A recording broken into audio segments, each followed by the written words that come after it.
Good morning, my friends. This is the day that the Lord has made. We will rejoice and be glad in it.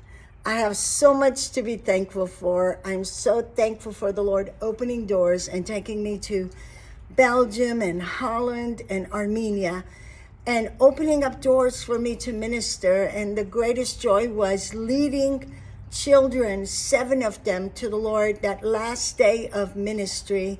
I had one more day of visitations, but that was the last day I had a meeting, and I just was so rejoicing with them because 2 of them were 10 or 11 years old, and I was telling them that, all of heaven rejoices with one soul that gives their hearts to the Lord.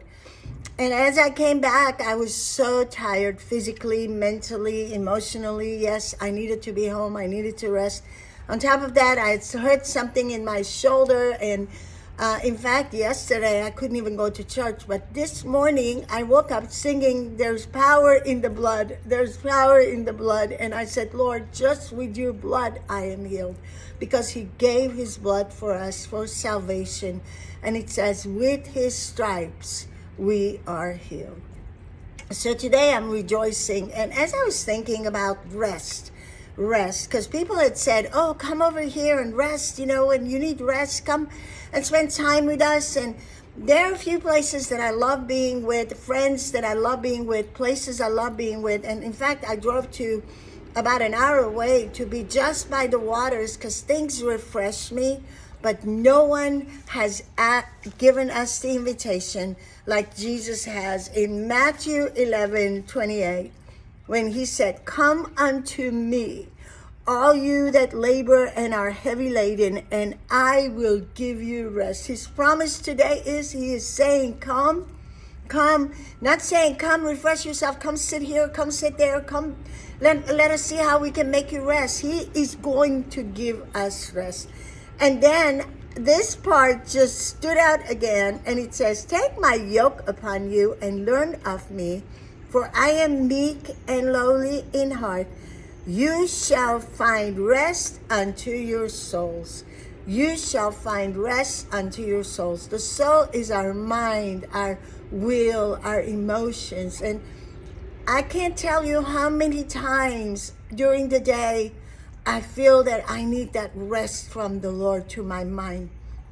And this morning as I was preparing for this message, I remembered in this house when we had flooded and we were gutting out things. I mean, people were here helping us. People we didn't even know had come from around the country, and people that they had hired and were in my house throwing my precious things out.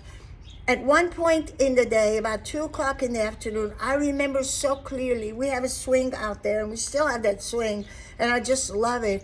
I came out, I went and sat on the swing, and I just felt like I wanted to die. I said, "Lord, this is enough. My soul cannot take this anymore." And as I was sitting there, I remember Terry following me. He must have seen me. I didn't even know where he was. He came and sat right by me, and he held me, and he said, "We're going to be okay." And I knew that the Lord was speaking to him encouragement also, and he was encouraging me. And really looking back, how the Lord carried us is amazing, because those are the moments that when we run to him for rest, and he says, he holds us, and he says, "And I will give you rest." He says, "And you shall find rest for your souls." And as I was reading in the Old Testament, I've come to the story of Elijah. I had such a wonderful time of ministering and speaking about David, because David had been such a tremendous example to me of so many things, because the Lord said he is a man after my own heart. And I kept saying, "Lord, show me how I can be a man, a woman after your own heart, how I can be that person." And then with David, I came to his family, and some of them walked with the Lord and some of them did not. And his kingdom, things happened in his kingdom. And then it starts in 1 Kings chapter 17, or actually chapter 18, that the word of the Lord came to Elijah. the word of the Lord came to Elijah. Here we are. We start the story of Elijah in chapter 18 of 1 Kings. And he listens to the Lord because the Lord tells him that he will be doing this and that, and no rain will be coming because of Elijah. And Ahab hates this prophet of the Lord.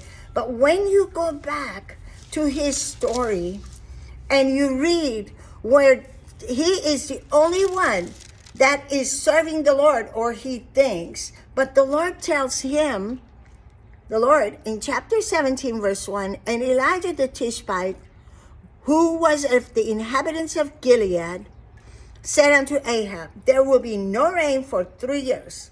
And there was no rain. But then the Lord told him, get thee hence and turn you eastward and hide yourself by the brook Cherith, that is before Jordan. And it shall be that you shall drink of the brook, and I have commanded the ravens to feed you there. And as I was reading that, wow.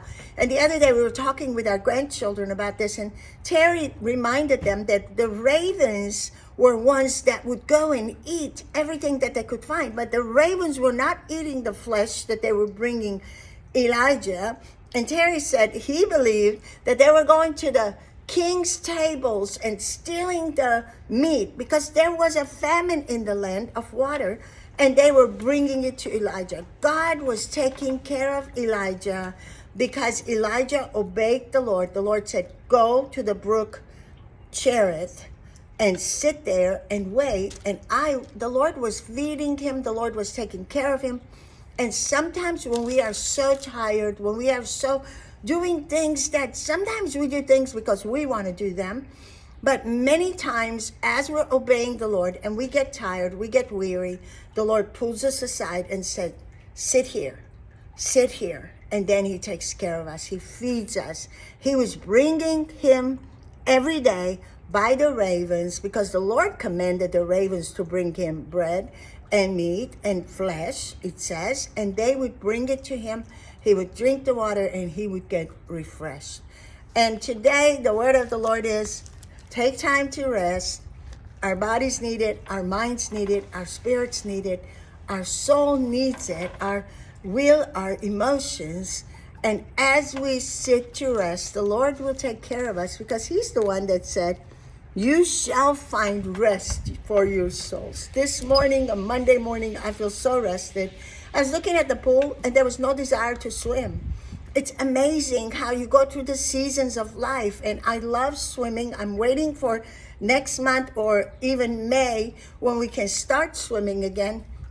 But there are times of rest, times of refreshing that will come in the presence of the Lord, in the word of the Lord.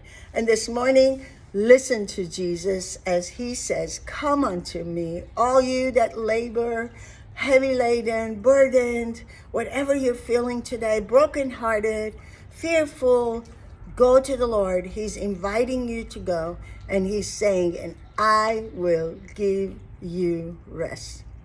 He's the same yesterday, today, and forever. Jesus never changes. And a friend wrote this morning that she had heard somewhere that his promises never expire. They're fresh every morning, and just cling to the promises of the Lord today. Matthew 11:28 and 29. The Lord bless you today.